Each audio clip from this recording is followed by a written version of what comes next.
Bonjour à tous, nous sommes le mardi 18 février. Au programme de votre plan bourse du jour, on reviendra sur la séance d'hier, sur les indices, qui a été extrêmement calme en l'absence des marchés américains. C'est beaucoup plus animé ce matin, et d'ailleurs nous, sur le trade du jour, on a fait des écarts déjà sur le CAC et le DAX, donc de beaux écarts, je reviendrai dessus. Sur l'eurodoll, il y a toujours aussi peu de volatilité. On regardera ce qui se passe du côté des actions, avec notamment une news importante concernant Alstom qui va acheter la branche train de Bombardier pour plus de 6 milliards de dollars. On verra ce que ça donne du côté du titre, de la cotation du titre aujourd'hui. Et en toute fin de ce point, j'analyserai pour vous l'action CBO Territoria. Alors pourquoi CBO Territoria? Parce que c'est une question que l'on m'a posée. Donc hier, je vous ai proposé de m'envoyer vos questions. Il y en a eu pas mal déjà, donc je suis bien évidemment obligé de sélectionner. Donc posez-moi vos questions, vous me les envoyez par mail à info@percevalfinance.com sur ce que vous voulez et bon, en lien avec le trading, bien évidemment, ou nos services, ou notre philosophie, ce que vous voulez. Et donc j'y répondrai. Donc n'hésitez pas, c'est une bonne occasion d'avoir des réponses concrètes à vos questions. Donc vous me les envoyez par mail et j'y répondrai. Si vous souhaitez me poser des questions également, sachez que lundi prochain à 20h sur notre chaîne YouTube, on organise un live. Donc je vous présenterai notre philosophie, nos différents services, nos formations, et puis je répondrai également à vos questions. Donc c'est lundi prochain à 20h sur notre chaîne YouTube. Alors, pour parler marché, eh bien, on a le CAC qui revient, donc même les indices d'une manière générale, qui reviennent en arrière ce matin. Vous voyez, le CAC moins 0,55, le DAX moins 0,67, impacté par Apple qui a annoncé hier ne pas pouvoir atteindre ses objectifs de mars à cause du coronavirus. Alors, vous voyez, il y a quelque temps, je vous parlais du fait que c'était quand même très surprenant que les marchés reviennent à leur plus haut, alors qu'il est évident que des sociétés vont être impactées par le coronavirus. Donc, que l'on ne s'effondre pas, c'est tout à fait normal, mais de là à revenir et même à faire de nouveaux plus hauts, c'était quand même très étonnant. Donc ce matin, bon, il y a un petit retour à la réalité hein, avec ce repli. Nous, on en a profité pour acheter. Donc sur le trade du jour, on avait proposé 6041 sur le CAC à l'achat avec 55 et 65 comme objectif. Vous voyez, les deux ont été atteints, donc on a pu faire des écarts de 20-25 points déjà. Sur le DAX, on a acheté sur 13 660 avec 13 720 comme objectif notamment, et au-dessus, c'est 13 740. Vous voyez, l'objectif 1 était atteint, donc là, ça fait vraiment un bel écart hein, sur le DAX, 60 points en 15-20 minutes, donc c'est magnifique.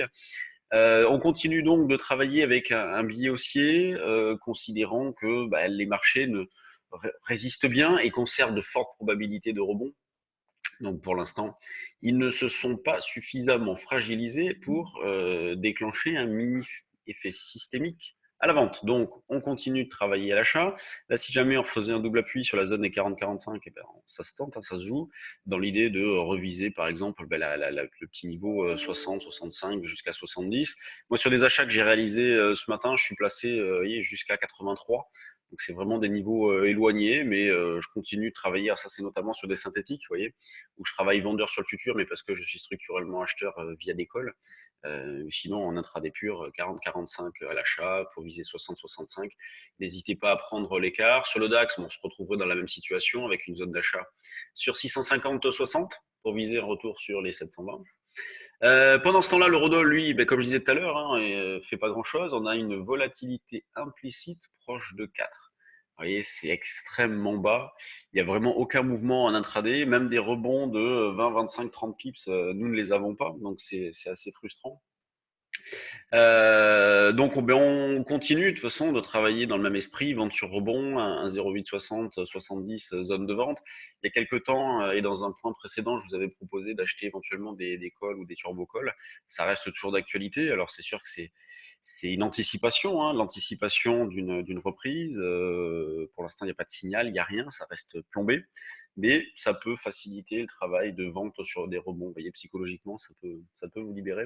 C'est d'ailleurs un des buts principaux, pas principal, mais un des buts des options, c'est vraiment de diminuer la pression, de fermer les risques et donc de trader beaucoup plus sereinement. Et c'est pour ça que nous, Nous combinons beaucoup nos opérations sur le futur, donc des stratégies directionnelles avec des options. C'est vraiment aller dans ce sens-là qu'il faut aller. Sur les actions, nous avons donc Carrefour qui monte de 2, Renault qui perd 4, il y a toujours une plombée avec Nissan qui souffre un peu, donc bon, moins 3 et quelques, plombé, vous voyez, coiffé par la moyenne mobile, donc il y a vraiment pas de signal, c'est le moins qu'on puisse dire, tendance très baissière, donc il faut patienter. Pour l'instant, il n'y a rien à faire sur le niveau de prix actuel. LVMH qui revient un petit peu en arrière, c'est pas méchant. Total, BNP, Airbus, Sanofi, proche de l'équilibre. Vous voyez, c'est assez régulier. Le CAC, elle est moins 0,59, c'est pas bien méchant.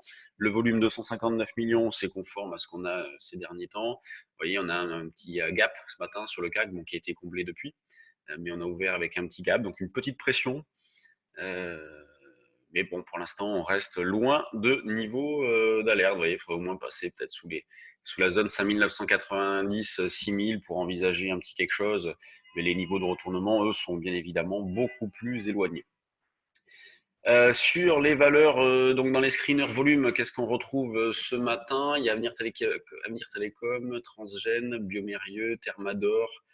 Donc la spéculation est calme. Alors ça contraste avec hier Novacite. J'ai d'ailleurs fait des tweets pour parler de cette valeur. Et Novacite qui a pris, donc là, qui prend 20%, qui en a pris 56 en clôture, mais à un moment donné, c'était beaucoup plus. Et Novacite, d'ailleurs, ça a été c'est le cinquième plus gros volume de toutes les actions cotées sur Paris hier. Cinquième plus gros volume, juste derrière LVMH, mais devant BNP et Total, me semble-t-il. Vous voyez, le volume en termes de capital échangé a été très important sur Novacite hier. Donc bon, là, ça s'est un petit peu calmé, encore que 7000 titres échangés, c'est pas 7 millions de titres échangés, c'est pas si mal. Donc vous voyez, parfois il y a des valeurs comme ça qui explosent, c'est assez particulier, mais c'est le charme aussi des small caps, ça bouge fort pour pas grand chose, donc là il faut vraiment, ça s'adresse vraiment à un public averti. Et bon, pour le reste, c'est assez calme. Première chose due, donc on va regarder ensemble CBO Territoria. CBO Territoria, donc la voici. Donc c'est une question que l'on m'a posée par mail. Alors CBO Territoria, pour ceux qui ne savent pas ce que c'est de la promotion immobilière à l'île de la Réunion. Le parcours en bourse a été assez impressionnant ces derniers mois, hein. On est à plus de 30% de hausse sur 2019. Là, on est actuellement à 3,85 et vous voyez, quand on prend du recul, on arrive sur des niveaux importants. Vous voyez, tac. On arrive sur des niveaux importants, donc on est sur des niveaux de 2010, 2007, donc bien évidemment, on est sur des niveaux d'allègement. Là, il faut le faire. Et ce qui est intéressant de remarquer, c'est que donc on a eu un signal d'achat qui s'est déclenché à peu près par ici, donc autour des 3,20.